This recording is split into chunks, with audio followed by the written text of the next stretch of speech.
நீங்க சொன்னீங்க கிருஷ்ணகிரியில 2 பேர் வந்து இறந்துட்டாங்கன்னு சொல்றாங்க. இந்த பாலியல் வன்கொடுமையாளர்கள் பள்ளி மாணவி ஒருவர் தான். அவங்க அப்பா வந்து விபத்துல இறந்துட்டாரு. பாஜக மாநில தலைவர் அண்ணாமலையா இருக்கட்டும், எடப்பாடி பழனிசாமி அவர்களா இருக்கட்டும், 2 பேரோட மரணமே சந்தேக மரணங்கள்ங்கிறத கிளைம் பண்றாங்க. எப்படி சொல்றாங்கன்னா, ஒரு வேற யாரோடய தொடர்பு உள்ளவங்களை வந்து மாட்டிக்க கூடாதுங்கிறதுக்காக இவங்க 2 பேரும் கொல்லப்பட்டிருக்காங்கிற சந்தேகத்தை 2 பேருமே எழுப்புறாங்க. இதுல அதெல்லாம் இல்ல, அது இல்ல. அவர் செஞ்சதுனாலதான் அவர் குற்ற உணர்வு வந்து இறந்துட்டாரு. அது அவர் குற்றச்செயலில் ஈடுபட்டார் தெரிஞ்சோன்னா அவரை பிடிச்சு காவலர்கிட்ட ஒப்படைச்சதே நாம் தமிழர் கட்சி பிள்ளையே தான்.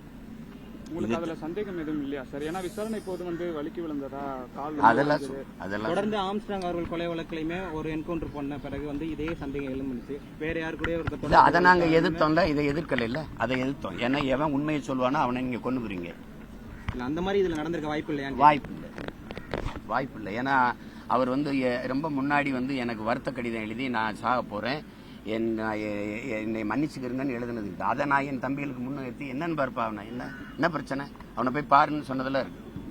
அப்ப அவனுக்கு வந்து அது அவர் செஞ்சிருந்தது வந்து செஞ்சது தவறுன்னு அவருக்கு பட்டுதான் அவர் அந்த முடிவு எடுத்துட்டாரு. அதனால எங்களுக்கு சந்தேகம் இல்லை, யாரோ ஒருத்தர் பின்னாடி இருந்து அதை இது பண்ணிட்டாருலாம் இல்லை, அப்படி இல்லை.